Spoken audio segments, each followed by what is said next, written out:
devices. Thank you very much. The program will be starting shortly.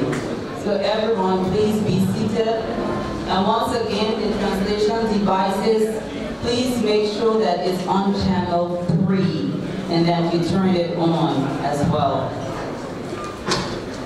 If you need assistance, we'll be more than happy to provide that.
Distinguished ladies and gentlemen, I have the honor to announce the arrival of Her Excellency, the President of the Republic of Liberia, the Prime Minister, His Excellency of the Republic of Togo, and the former President of Benin.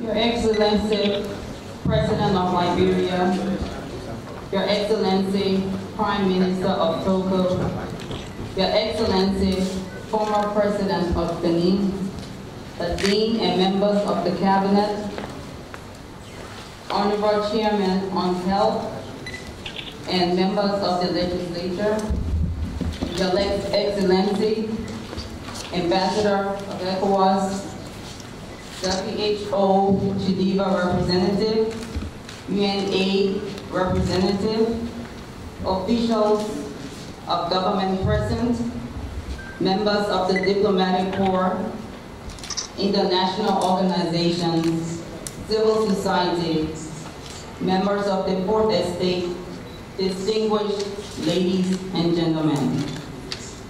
We are here today at a special welcome ceremony which officially marks the opening of a two-day conference on post-Ebola reform, the West African perspective.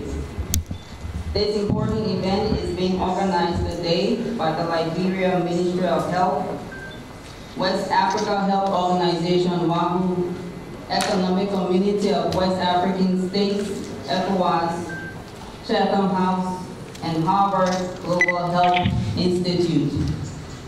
My name is Jackie McKay, and I'm your Master of Ceremonies.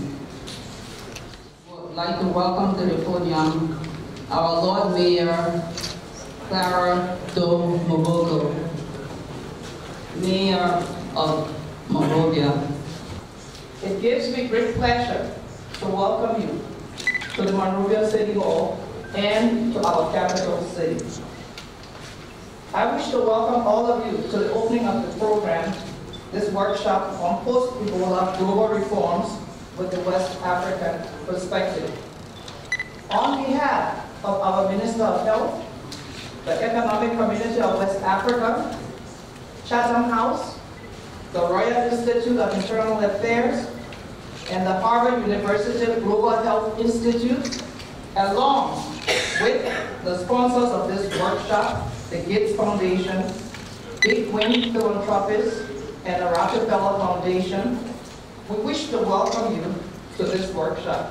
Your Excellencies, distinguished ladies and gentlemen, let me once again thank you for your presence in our capital city of Monrovia and welcome you to this program.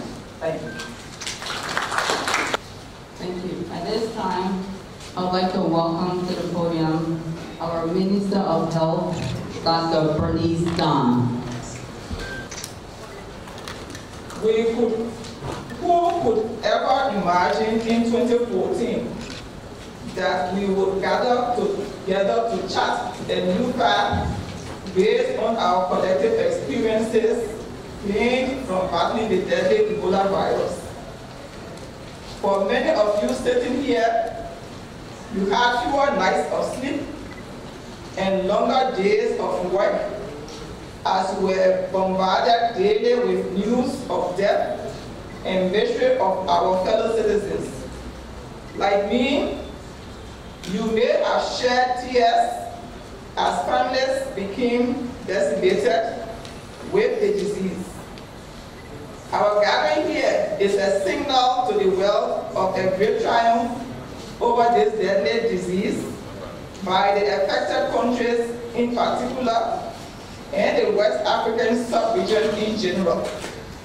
While we will always remind ourselves of the solemn fact that we could not have saved the lives of over 11,000 of our brothers and sisters, our healthcare workers and children from the lethal Ebola virus disease, we must never underestimate our resolve and collective efforts that eliminated Ebola from our countries. Madam President, Mr. Prime Minister, the former President, guests, ladies and gentlemen, as your fellow compatriots in the delivery of healthcare to our people, I consider it an immense honor and privilege to officially welcome you to the West African Workshop on Post-Ebola Global Reform. We truly appreciate your favorable response to our call to join us in Liberia to participate in this workshop. This gathering signifies our grasp of the harsh reality that infectious diseases respect no borders and that we are truly intertwined in the sub-region. It is my ardent desire and hope that those of us who endured the harsh and inhumane realities of EBG will demonstrate our expertise we gained from battling the disease. On May 9, 2015, there was a solemn and national occasion when Liberia was declared Ebola-free by WHO. At that occasion, the Foreign Minister of Ghana said, and I quote, "You will be doing the world a great disservice if you do not record your experiences that would protect the entire world from the future outbreak," unquote. My fellow West Africans and those of us from the affected countries, we are gathered here for the next 2 days to do the world a great service by inculcating our experiences in the reports that demonstrate how we can better prepare ourselves to protect our world from future epidemics. As we deliberate on the complex issues surrounding the implementation and the assessment of the international health regulation and data sharing, Our unique and collective views should help inform key measurable actions. We all do know from experiences that the well tend to go into amnesia when calamities and epidemics are ended. The window of opportunities for creating a vibrant public health system and a resilient health system that builds trust and partnership with communities is rapidly closing. It is my passionate appeal that at the end of the 2 days of deliberations, we can create a platform that will invigorate the well to build lasting defenses against the devastating effects of infectious disease pandemic. Thank you.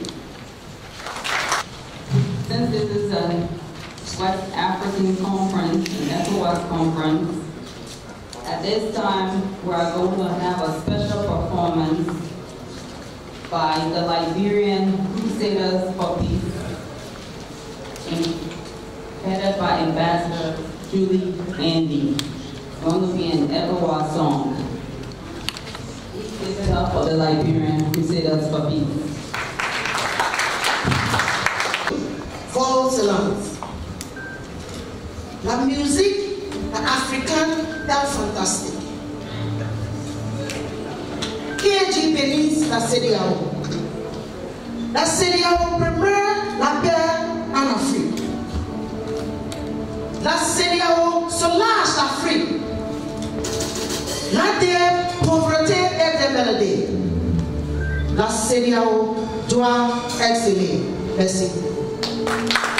Mission Church Friend, en paix, dans Africa.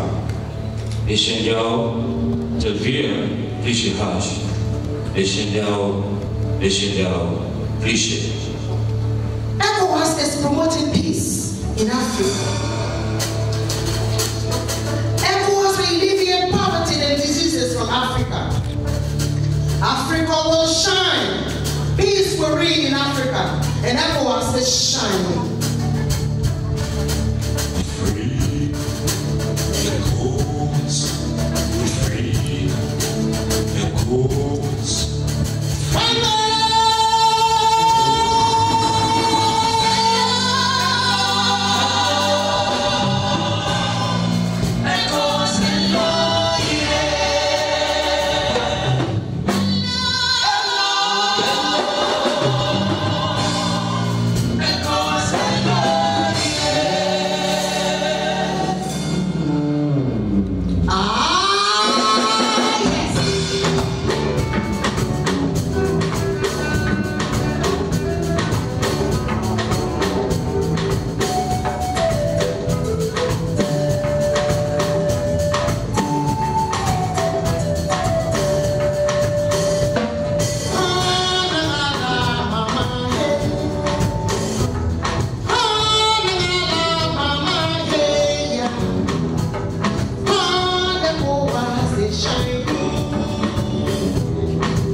Dr. Julian D.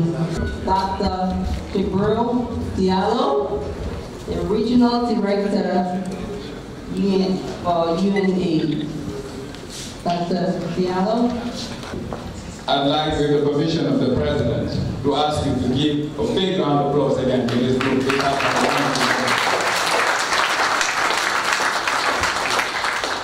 Thank you. Your Excellency, Madam Ellen Johnson Sirleaf, not only President of the Republic of Liberia, but also the first woman President in our African continent, the first woman President of ECOWAS.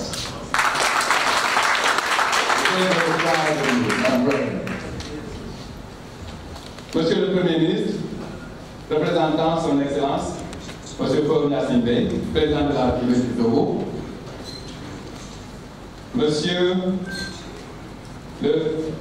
l'ancien président du Bénin, notre grand-père, qui nous a si représenté depuis très longtemps, nous saluons, Monsieur le Président.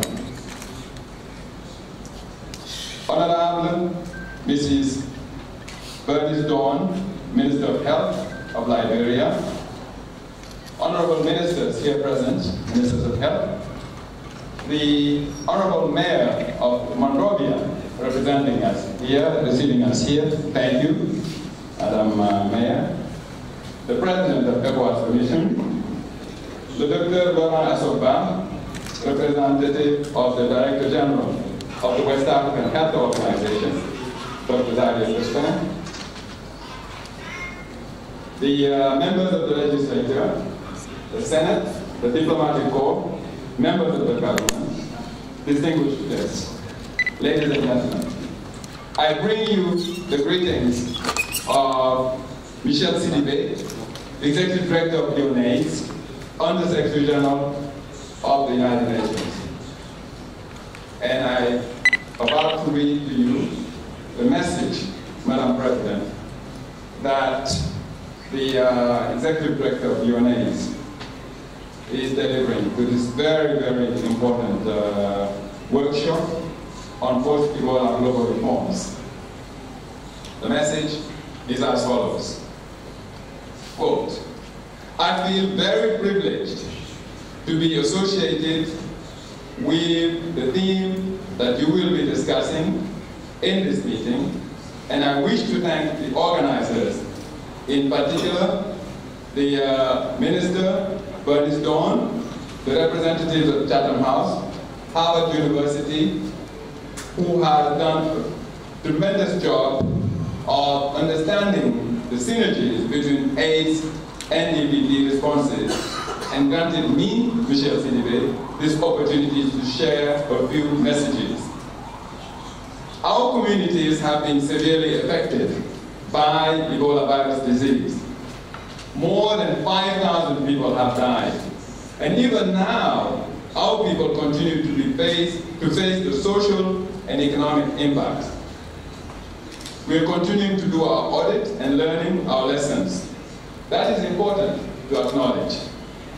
But we should not lose sight as well that ultimately our national and regional institutions and the international community have mobilized and overcome the epidemic by developing and implementing effective policies and programs.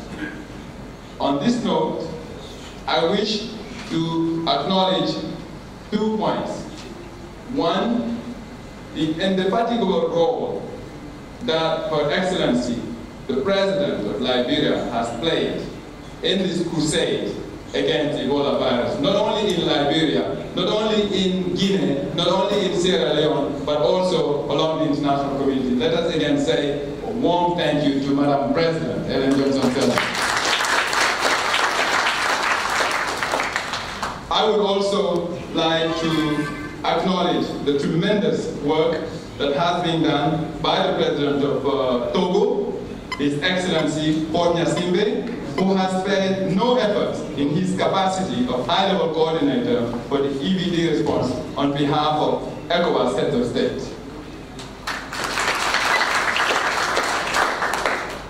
I wish to recognize the tremendous work of the health ministers through their own offices and their regional organizations, the West Africa Health Organization.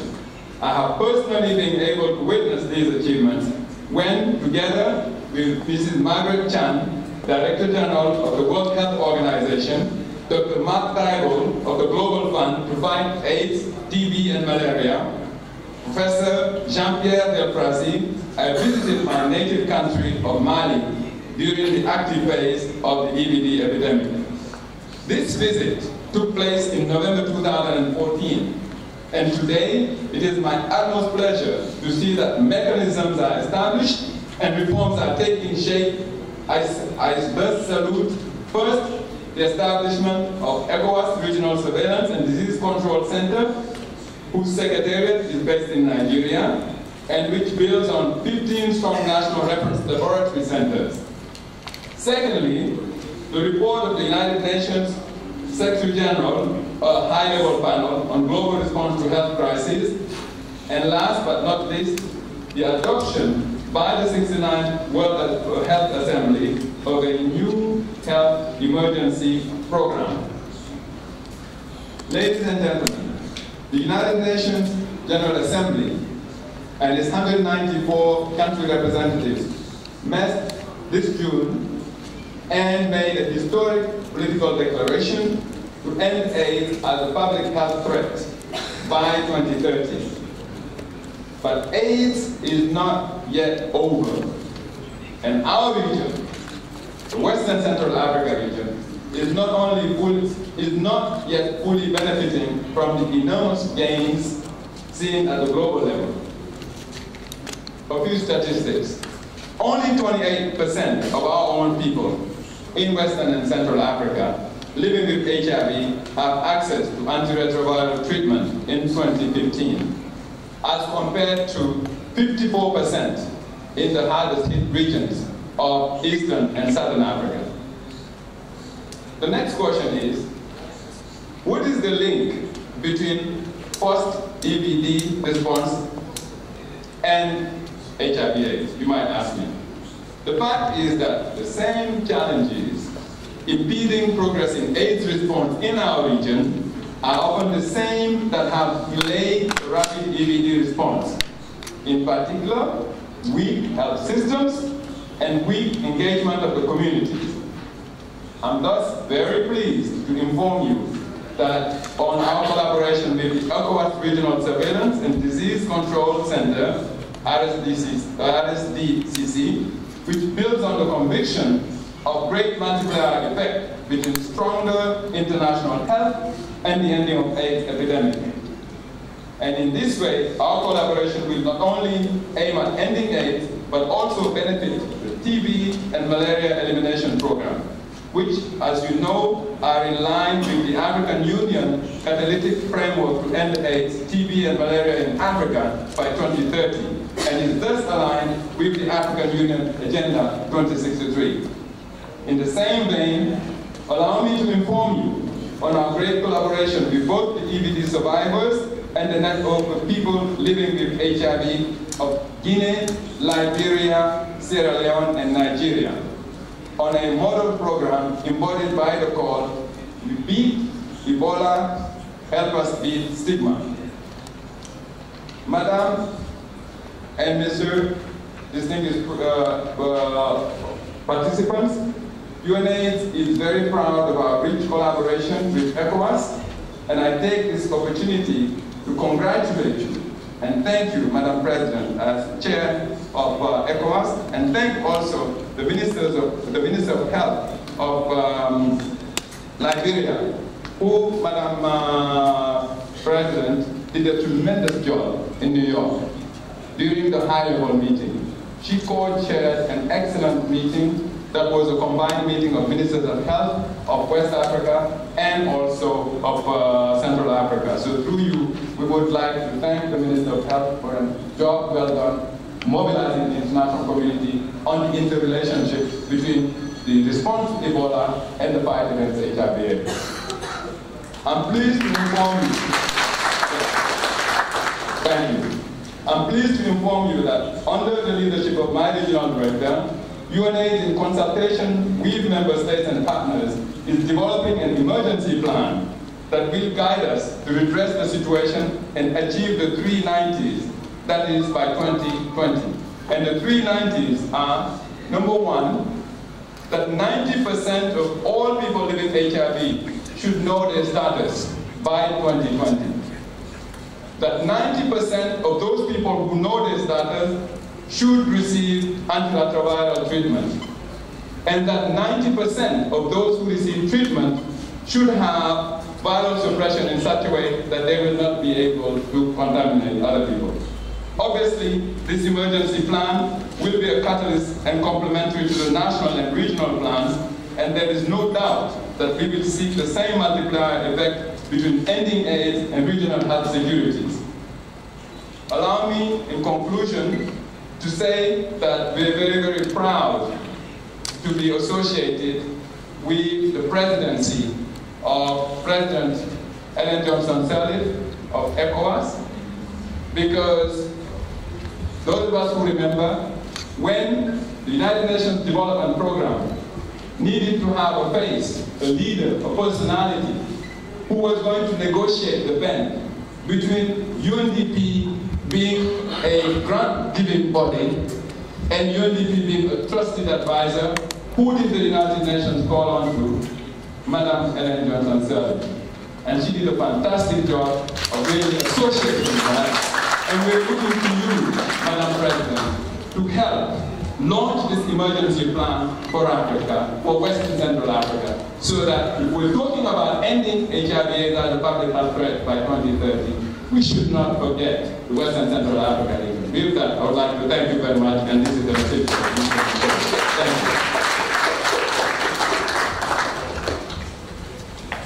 At this time, I would like to call on Lieutenant General Louis Lily White, Chatham House, Harvard GHI, Rockefeller Foundation, BMGF, Big Wing Philanthropic for remarks. I hasten to add that I'm not from all of those places, just Chatham House. It's my job to introduce the funders and the supporters of this conference. But may I first emphasize that although we have funded and supported the conference, it is the very hard work of the Liberian Minister of Health and her team that have made this happen. So thank you very much for all that you have done. The funders of this conference are the Bill and Melinda Gates Foundation, represented here today by James Platt, who I'm asking to stand up. You better remember his face because it doesn't appear to be in the program. The Rockefeller Foundation, represented by Professor Anne-Marie Pimple, and Big Win Philanthropy, who is represented by Dr. Mohammed Pate, who I would like to ask to step up beside me at this moment. Dr. Pate. The supporters are the Harvard Global Health Institute, represented by Professor Suri Moon, who arrived a bit late and is therefore at the hotel and will join us later, and Chatham House Centre on Global Health Security. Sorry, she has arrived. Please stand. The world owes them its gratitude for its contribution towards the eradication of polio, where we are so close to success, as well as its support of a variety of other programs on issues such as HIV, malaria and vaccine development. The Rockefeller Foundation has been a pioneer in public health for over 100 years. They've made a major contribution in the field of modern public health, for example in developing vaccines for diseases such as yellow fever and looking at malaria. And recently the Foundation has supported the work of CORDS, Coordinating Organisation for Regional Disease Surveillance, which is working with the West African Health Organisation to found a new disease surveillance network in West Africa.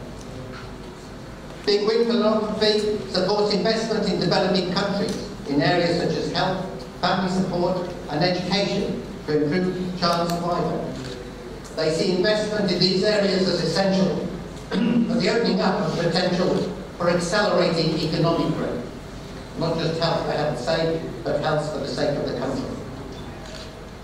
Turning to the supporters, the Harvard Global Health Institute was a major contributor to one of the two major academic reports and has undertaken for this conference an analysis of all the major academic publications and the official reports arising from the Ebola outbreak. And they will be presenting that for the first time later today.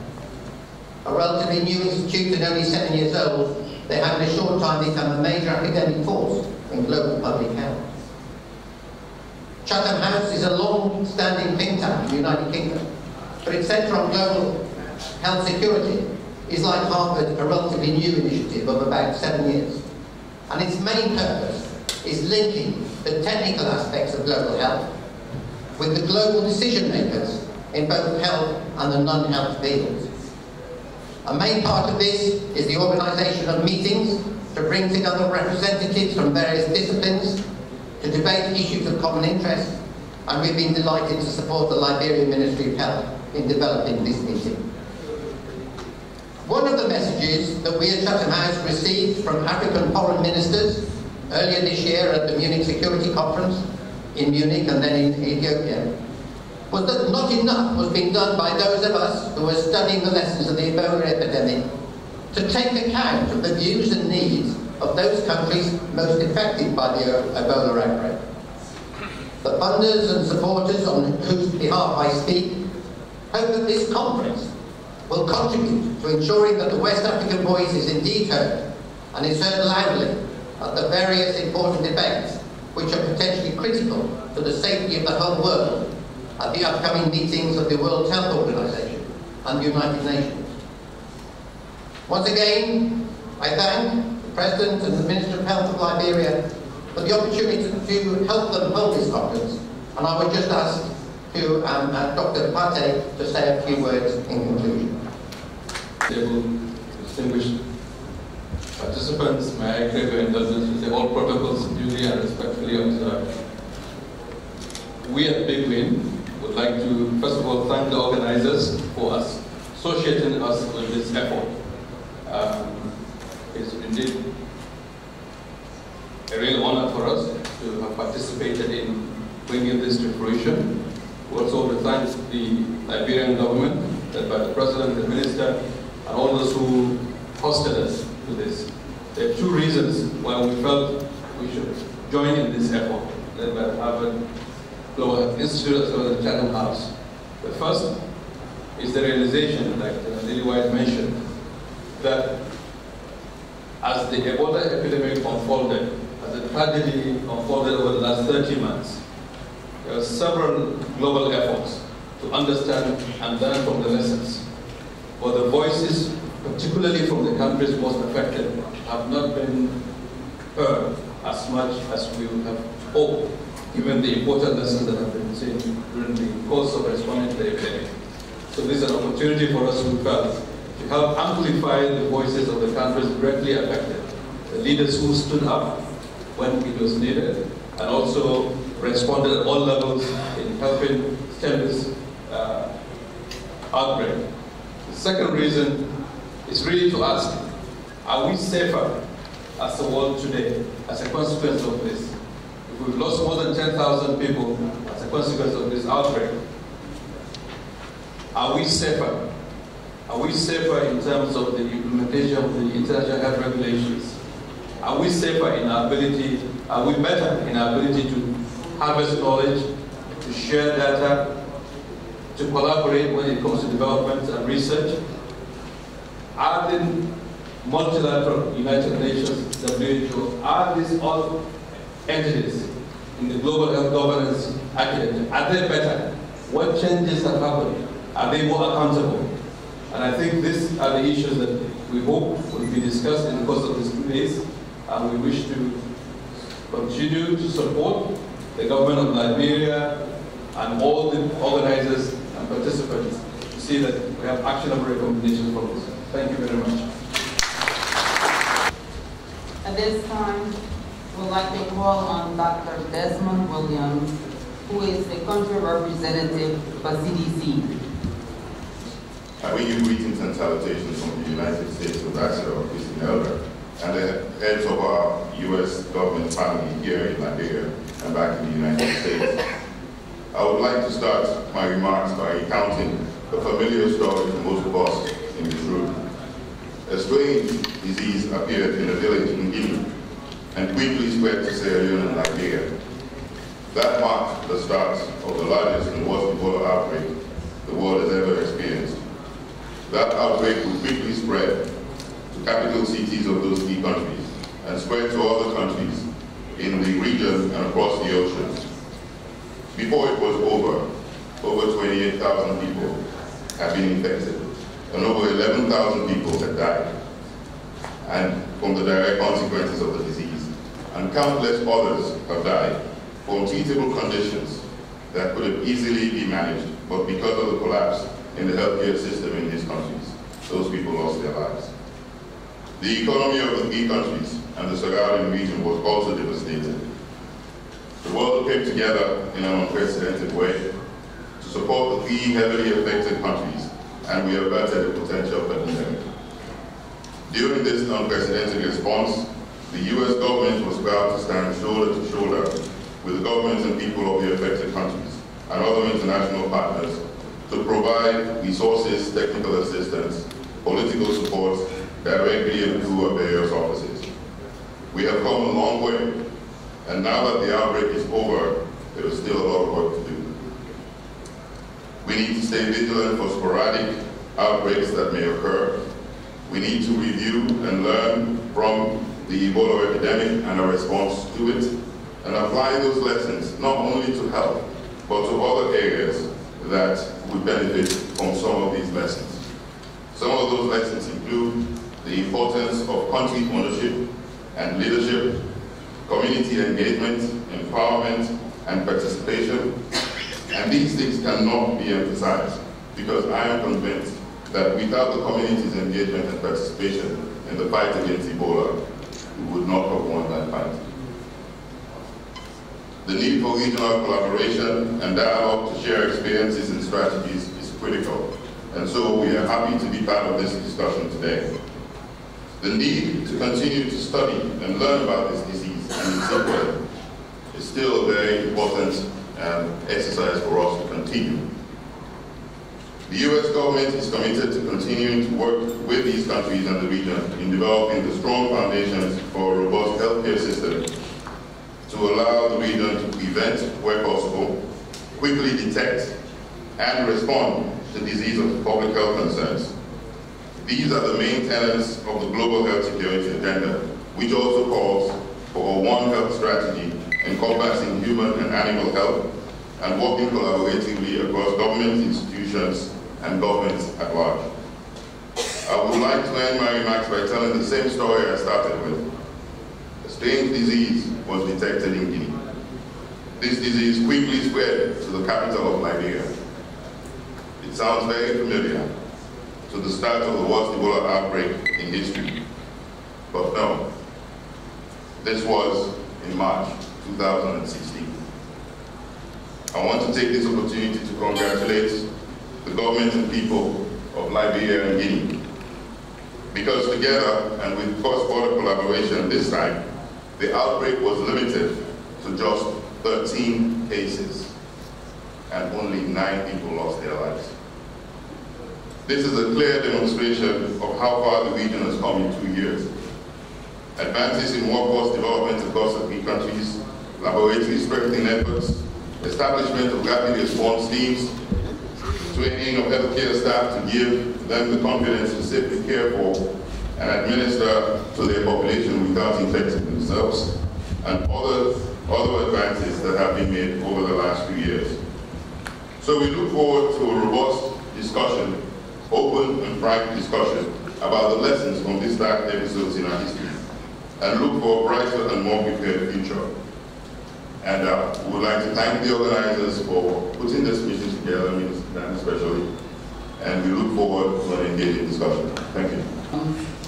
At this time, I would like to call on Mr. Peter Graff, WHO Geneva, who is also Director for Emergency Operations and Ebola Response. It's good to be back. When I was asked to come for this meeting, I was excited to come back to the country that has been my home during a very difficult period. I was pleased to be greeted by so many people, recognizing my now shaking face now that the Ebola crisis is over. But I also thought, what a fantastic opportunity to come together. And I was thinking back, Madam President, that beginning of October 2014, I had the privilege to have a discussion with you over what was happening. And even in those darkest hours, you clearly pointed out that, terrible as the Ebola outbreak was, you were confident that you were going to get on top of it, and that confidence was proven right. But you also indicated that the true tragedy of this outbreak would be if we wouldn't come back better as a country, better as a healthcare system, better as a region, better as a world in dealing with these type of problems once all of this is over. And I think that this meeting today is such an important ingredient in making sure that the world is better prepared to handle what may one day come here or somewhere else. And representing the UN family in this meeting and in these introductory remarks, let me say that we continue to stand with you, all countries of the region, the continent and the larger world, to work with you and to continue hand in hand in making sure that where possible outbreaks like Ebola are prevented, where necessary they are quickly detected and they are addressed very quickly in terms of treatment. To make sure, as Desmond rightfully indicated, that a problem that is overwhelmed early on can remain small with relatively few casualties, doesn't get out of hand. I also like to recognize the voice in those early days of Dr. Dan, when so much attention had to be diverted away from healthcare delivery for so many preventable and curable and treatable diseases to deal with this terrible scourge, the Ebola outbreak. But Dr. Dan, sometimes at the beginning, had to be that only voice to make sure that we understood that those decisions should be, let's say, as minimal as possible, and recognizing the terrible ordeal that all this inflicted on the rest of the healthcare system and therefore the population of the country.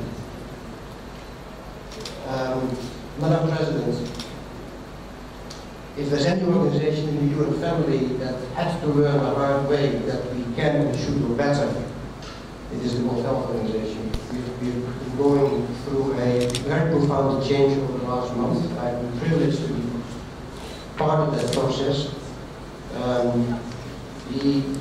The recent adoption, unanimous adoption of the resolution regarding the new emergency program in WHO during the World Health Assembly, the fact that all member states present adopted this without, let's say, without reservation, but with a very clear direction towards the organization to be stronger, to be quicker, to be more accountable, and to take guidance from the member states in its direction is well noted and will drive our agenda over the next month towards the Executive Board in January and the World Health Assembly next year as well. I think Desmond pointed out very clearly the importance of your leadership, the countries represented here.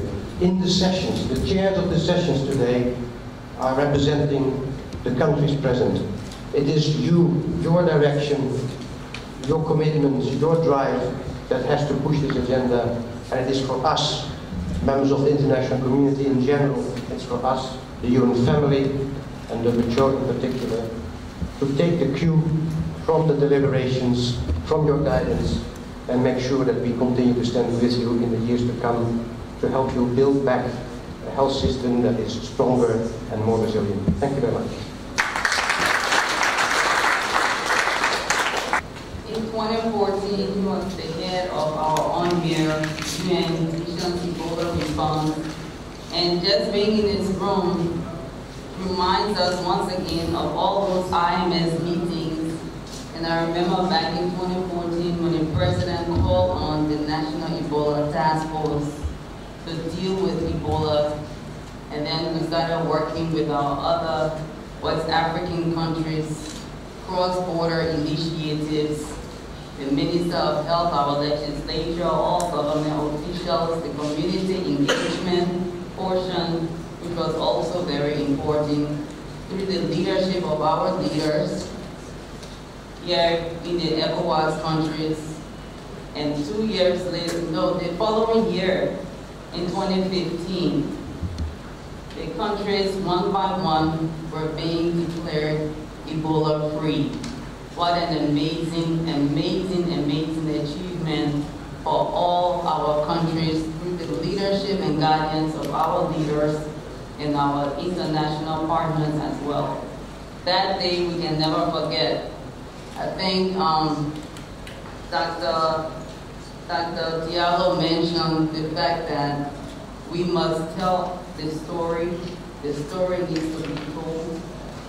An event, an unprecedented event that we can never forget, which leads us here today in this room. And for the next 2 days, we will be having a 2-day intensive workshop on Ebola reform.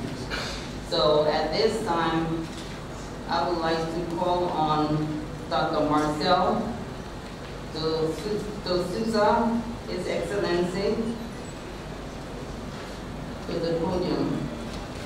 Well, as you all know, this is not President Marcel de Souza, but I'm here representing him, and I consider it a great honor and a pleasing duty to represent the President of the ECOWAS Commission at this important West African workshop on post-Ebola global reform. The President of the ECOWAS Commission had wanted to be physically here, but due to previous schedules in faraway Israel, he had asked me to convey his compliments and best wishes to the organizers of this conference, and especially to Her Excellency, by the President, the Chair of Authority, who indeed is our overall boss. Permit me, therefore, to express the gratitude of the ECOWAS Commission and its other institutions to the organizer and to Madam President for the selection of Liberia as the host of this unique workshop, especially taking place during the tenure of Madam President as our Chair of Authority. Excellency, ladies and gentlemen, happily, the objective of this workshop is the furtherance of the implementation of one of Madam President's 4-point agenda, which is fast-tracking infrastructural development in our sub-region, especially with respect to health. ECOWAS, therefore, fully subscribes to the objective of this workshop, which, among others, includes a review of the different recommendations by affected countries, with a view to developing a cohesive working document for effective prevention, improving surveillance, and enhancing the resilience of our community towards preparing for timely and durable responses that will lead to sustainable recovery and reconstruction.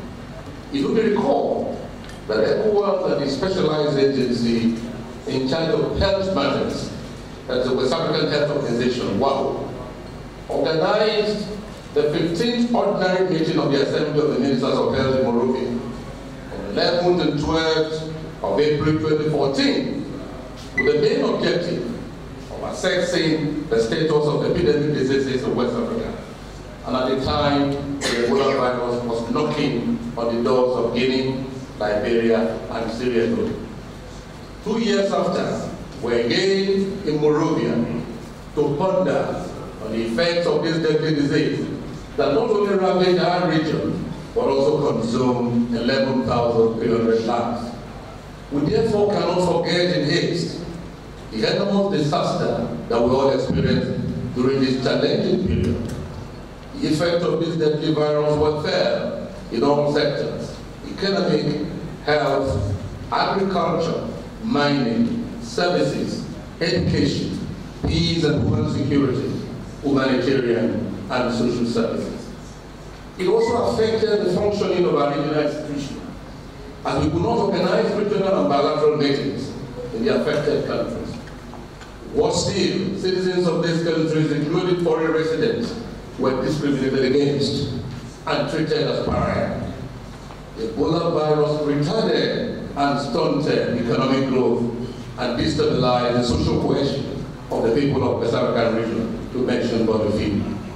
May I therefore use this opportunity to congratulate the affected member states for the unprecedented efforts deployed by their governments, local communities, traditional and community institutions, as well as civil society, with the enormous assistance provided by international partners and bilateral donors towards eradicating this scourge.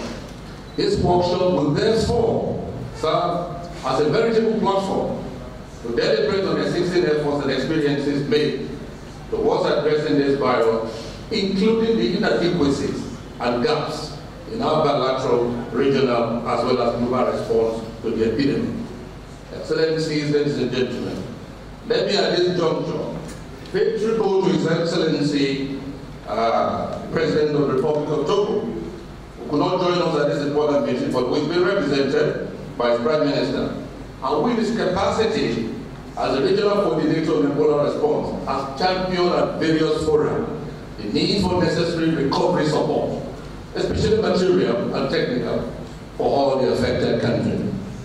President Ford Nasibu paid solidarity visit in 2015 to all the affected countries and held discussions on recovery and reconstruction program. It is noteworthy that President Nasibu is looking forward to the successful outcome of this workshop to serve as a precursor to the upcoming Afro meeting in August this year in Addis Ababa, as well as the planned ECOWAS Heads of State Summit to be held in Liberia in October this year. Let me also use this occasion to express ECOWAS deep appreciation to the immediate past President of the Republic, His Excellency President Bodiai, for joining us at this workshop and for his contributions at various ECOWAS summits, especially on the recovery from the Ebola virus by the affected countries, including his solidarity visit to Liberia in 2015, along with the President of the Niger Republic, His Excellency Mamadou Issoufou. Excellencies, ladies and gentlemen, the outcome of this workshop should, among others, drive us to develop preventive and responsive tools, as well as build more resilient societies and an ECOWAS community that is predisposed towards growth and development. It is true that the journey is still far, as we require enormous investment in health infrastructure that will be geared towards strengthening our health system, promoting social cohesion, and capacity building for relevant actors. In this connection, let me launch an appeal to our international partners and bilateral donors to support our collective efforts aimed towards strengthening our health infrastructure and sustainable recovery. Excellencies, ladies and gentlemen, I wish to restate ECOWAS resolve, and in particular, West African Health Organizations, our health, specialized health agency, to continue working assiduously towards eradicating the effects of Ebola virus disease from our communities, as well as consolidating its containment. Let us together build a resilient ECOWAS region in the spirit of our Vision 2020 that is people-oriented and tailored towards meeting the aspirations of our sub-region.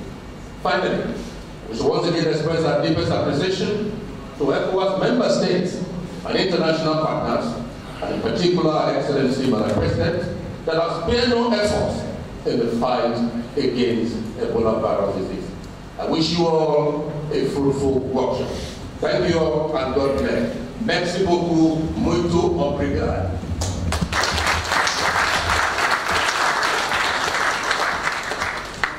Your Excellency, Madam President, Your Excellency, the former President of the Republic of Benin, the Ministers of Health of Nigeria, Togo, Guinea, and Sierra Leone, the Chair on Health of the Senate Committee, the Doyen and members of the Diplomatic Corps and Consular Corps, heads and members of international organizations, the Lord Mayor of the City of Monrovia, our international guests, the civil society, and members of the Fourth Estate, distinguished ladies and gentlemen. It is my pleasing duty to invite to the podium His Excellency, Mr. Komi Salam Klasu, the Prime Minister of the Republic of Togo, who will bring us special remarks on behalf of the President of Togo. Let us all stand.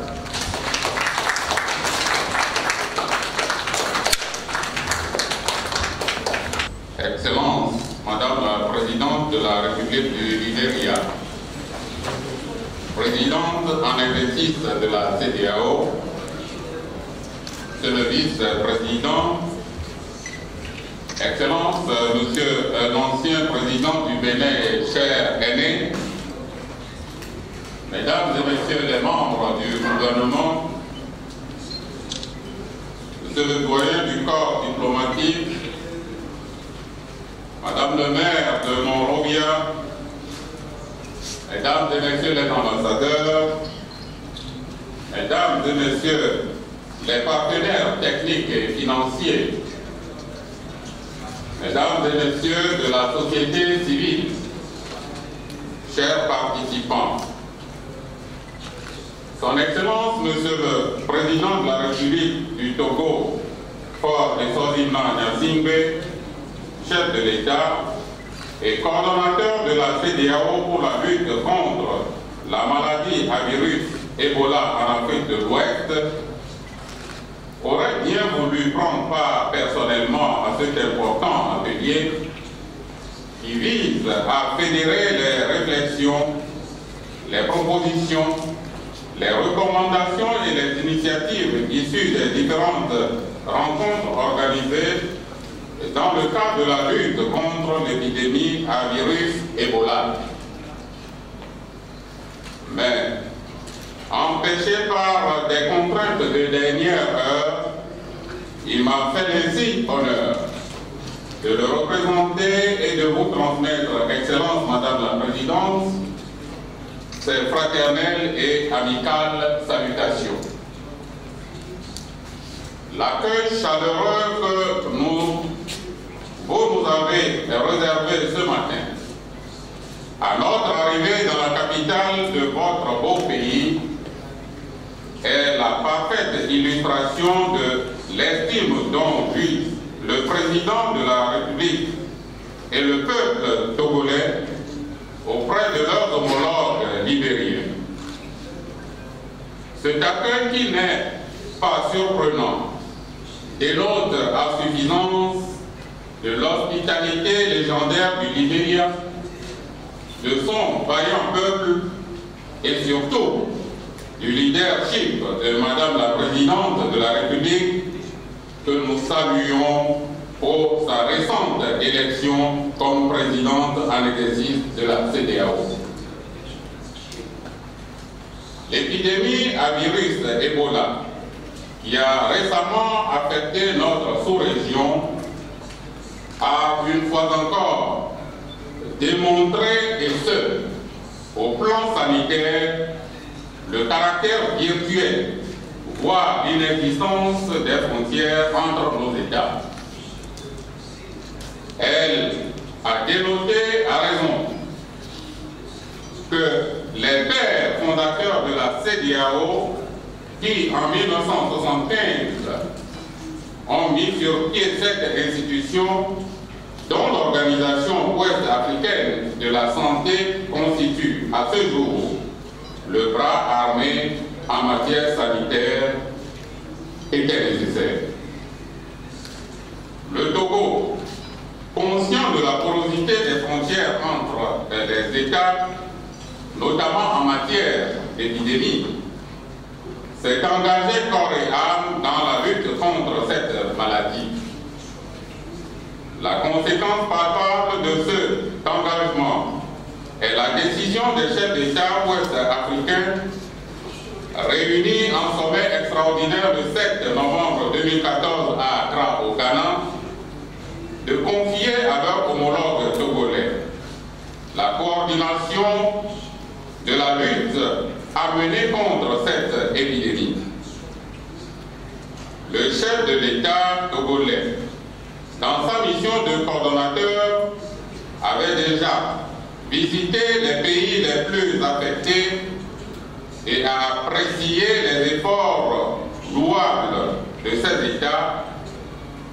Il tient donc à saluer ici la détermination dont les uns et les autres ont fait preuve durant ces moments de dure épreuve en vue de circonscrire rapidement puis d'enrayer l'épidémie. Outre des milliers de pertes en vie humaine, la désintégration du tissu économique et la dégradation du taux moyen du produit intérieur brut qu'elle a engendré, la récente épidémie à virus Ebola nous a incité à plus d'humilité en démontrant l'extrême fragilité de nos systèmes de santé et la faible promptitude à la riposte qui en découle. Ces insuffisances ont été observées tant au niveau de nos États qu'à une échelle plus vaste. Aussi, nous devons en ce moment conjuguer les efforts pour faire de sorte que de cet atelier sortent des solutions idoines. Aujourd'hui, le monde entier, et particulièrement notre sous-région, souffre d'autres épidémies, en l'occurrence l'épidémie à virus de Zika, ainsi que celle à virus de Lassa. C'est pourquoi ces initiatives et ces solutions vont au-delà de l'épidémie, objet de la présente conférence ou atelier, et doivent permettre de faire face à toute autre épidémie ou maladie de même registre en renforçant le système d'alerte et de surveillance. La mobilisation politique, institutionnelle, scientifique et communautaire doit plus que jamais se poursuivre. Madame la Présidente, Mesdames et Messieurs les participants, ces initiatives diverses, éparses et variées sont issues de la bonne volonté et de la détermination d'institutions et de personnes de tous bords ayant le même idéal en partage et agissant comme un vaste individu collectif déterminé à soulager la souffrance humaine. Il s'agit d'États, d'organisations internationales, d'organisations non gouvernementales, de sociétés savantes, de partenaires techniques et financiers, de la société civile, d'organisations caritatives, de chercheurs et que sais-je encore, dont nous saluons ici le sens de solidarité et de partage et d'échange. Il importe cependant d'avoir conscience de l'impérieuse nécessité d'une synergie d'action dans un souci d'efficacité et d'efficience. C'est la raison même des présentes assises qui, outre un diagnostic précis et sans complaisance de la gestion de l'épidémie à virus Ebola, permettra au terme de fructueux échanges d'expériences de recenser les initiatives, les propositions et les recommandations, d'analyser leur pertinence et leur adéquation avec les réalités du contexte, de mettre sur pied un générique objet d'ajustement tenant compte des contingences locales, se doter d'outils d'évaluation. Le chef de l'État togolais a la ferme conviction que de cet atelier sortiront des solutions et des recommandations répondant aux critères ci-dessus évoqués. Il ne doute ni de la volonté, ni de l'expertise, ni de l'humanité des personnes constituant l'auguste assemblée ici réunies et dont le fruit du travail permettra à notre région de parer à de nouvelles éventuelles épidémies. Sur ce, Excellence Madame la Présidente, je voudrais, au nom du Président de la République du Togo, vous remercier pour l'invitation que votre Excellence vous lui avez adressée et nous souhaitons plein succès à cet atelier. Je vous remercie pour votre aimable attention. We will invite the former president of Benin, Dr. Boni Gaye, for remarks. Dear my senior presidents, I'm glad to thank you very much for this initiative. I think that very happy to attend this workshop with the support of our country leadership. I don't forget maybe the international community. Please, I would like to tell you what encore une fois. Donc, Madame la Présidente, je pense que c'est un honneur pour moi d'avoir été invité. Au terme de notre mission à la tête du Bénin, voici maintenant quelques 3 mois, du relevé de la société civile, et je crois que c'est dû à leadership que vous avez eu cette initiative de nous faire cet honneur. Je pense que, Madame la Présidente, c'est un atelier qui vient à point d'arrêt, donc on a indiqué M. le ministre de la République du Togo, ce qui permet d'abord de mon leadership, de saluer votre leadership, de saluer naturellement mon ancien collègue, le président du Togo, coordinateur au niveau régional de la gouvernance du virus Ebola, exprimer ma gratitude à l'endroit des autres anciens collègues et qui aujourd'hui, au niveau national, la vision au président, autre vous-même, Madame la Présidente, président de la Guinée, de Sierra Leone, notamment je le dis, et sans oublier les autres pays qui ont quand même donné un bel exemple, le Nigeria, etc. Le tout premier. Ma gratitude également à la communauté internationale, dans toute sa dimension. Je pense que cet atelier, Madame la Présidente, nous donne l'occasion de voir la profondeur du travail que vous avez fait. Puisque nous avons constaté, nous constatons ici, dans cette salle-là, les hommes de science et les représentants des organisations internationales, des partenaires multilatéraux, bilatéraux, etc. Voilà, tout est bien qui finit bien. Je me souviens bien ce jour où je suis venu voir en compagnie de mon cher frère le président ici au Niger. C'était un moment difficile. Nous avons tous coulé les larmes. Mais ce n'est pas compter avec votre leadership, Madame la Présidente.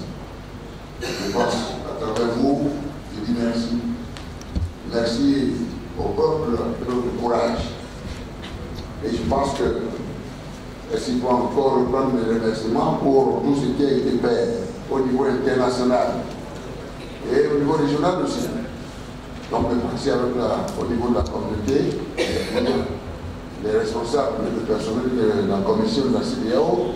Je voudrais vous saluer, chers frères, et dire que c'est le moment. Si l'atelier vient à point nommé, madame la présidente avait juste vraiment de nous inviter pour que nous puissions faire le point de bilan et puis que nous puissions en réalité surtout identifier les grandes réformes que nous devons gérer à l'échelon sous-régional avec une reconnaissance de responsabilité pour que plus jamais ce virus ne s'annonce.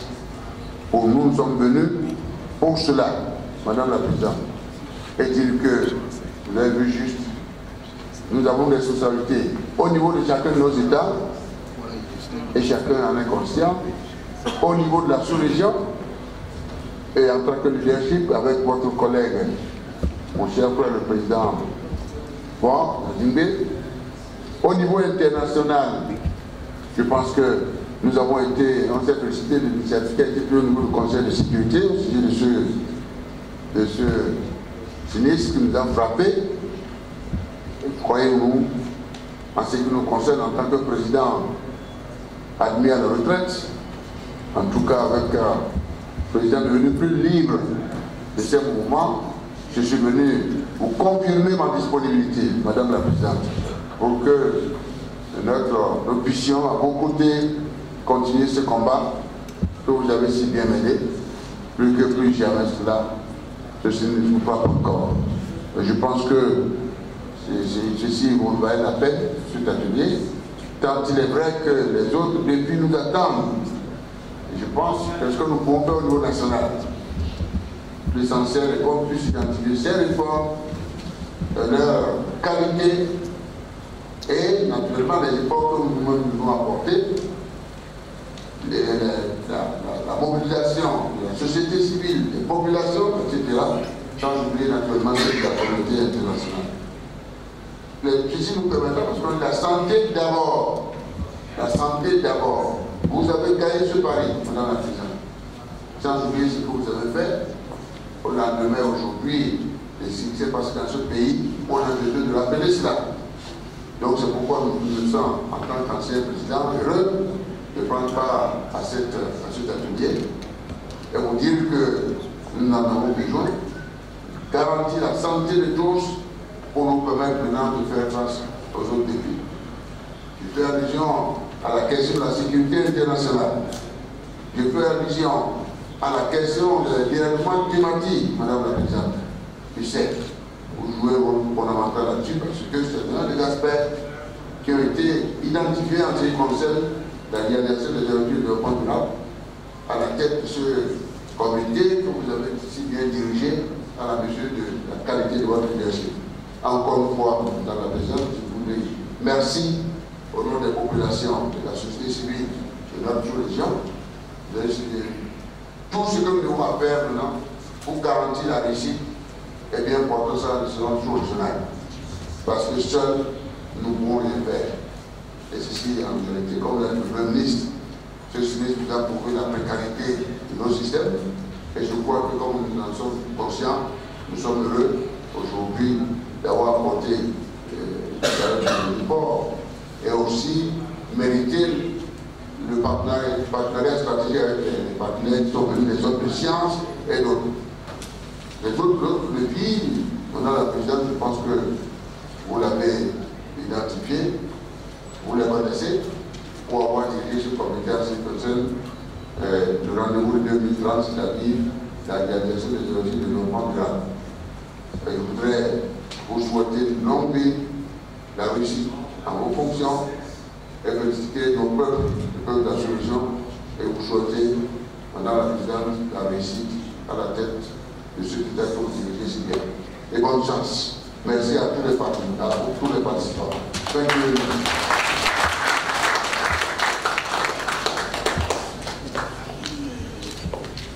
Distinguished ladies and gentlemen, it is my pleasing duty to ask the President of the Republic of Liberia to give the vision of the workshop and closing remarks. Thank you. Ladies and gentlemen, the President. Excellency, Mr. Prime Minister, let me welcome you once again and ask you to convey to my colleague, President Paul Cindy, how pleased we are that he has sent you to represent him at this important conference. Mr. Former President, we welcome you on this private visit to join us again to discuss matters relating to Africa. Senator Peter Coleman, the Committee on Health of our Senate, Mr. Lasker from ECOWAS, Mr. Peter Graf, our Regional Director, Jibril Diallo, Madam Minister, distinguished participants. It is a great honor that Liberia was selected to host this unique forum on post-Ebola reform. This meeting is unique because it is the first time that international state and non-state actors have gathered in one of the 6 West African countries that were affected by the deadly Ebola virus disease to deliberate on gaps, experiences, and inadequacies in our global response to the epidemic. Such introspective and retrospective analysis in the context of where the epidemic actually occurred will galvanize international will to reform, to ensure that the world averts such epidemics in the future. This gathering is also unique as it is the first forum where the endogenous actors and key leaders in the Ebola response are given the opportunity to reflect and share their experiences in the fight against the virus. Since the epidemic was officially declared over in the affected countries, there have been a number of analyses, of reports, of statements on systemic weaknesses and recommendations to be addressed from the perspectives of governments, intergovernmental organizations, civil society, and the private sector. The various reports and reviews demonstrate that the inadequacies in the EBG response warrant some difficult but necessary reform. These reforms are only feasible and achievable if the political momentum is built among African leaders and among the African people, for it is they who feel the pains and the misery created by the crisis. The outcome of this workshop will indeed have far-reaching effects. The product of this meeting will greatly influence the upcoming strategic meeting among our ECOWAS member states, the WHO Afro region, and the entire African continent.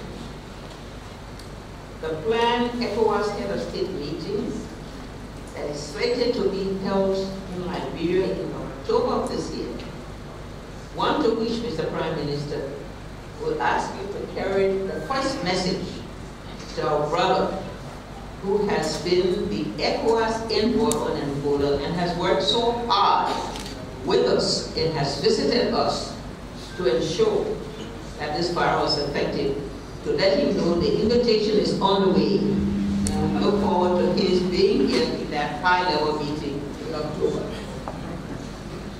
That meeting will consider the findings from this meeting to build the political consensus for declarations and reform that are needed to protect our sub-region from future outbreaks of any deadly disease. The result is also intended to link closely with key events such as the Afro meeting in August of this year in Addis Ababa.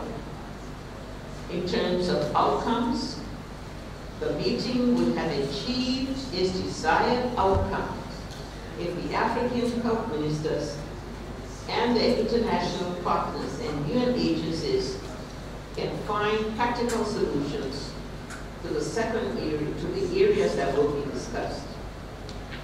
It is my understanding that towards the preparation of this meeting, each Minister of Health was given the reports to review, evaluate, and identify omissions so that they recommend those missing issues. Honorable Ministers of Health, officers of WAPO and ECOWAS, I urge you to take advantage of this opportunity to inject what matters most to your country and our sub-region to build the resilient systems that can ensure that we do not face once again an epidemic of this nature.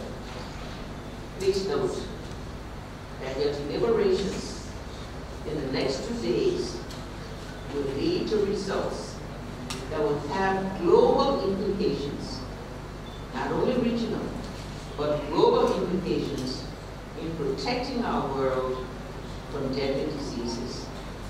I welcome all of you here, and I wish you very fruitful deliberations.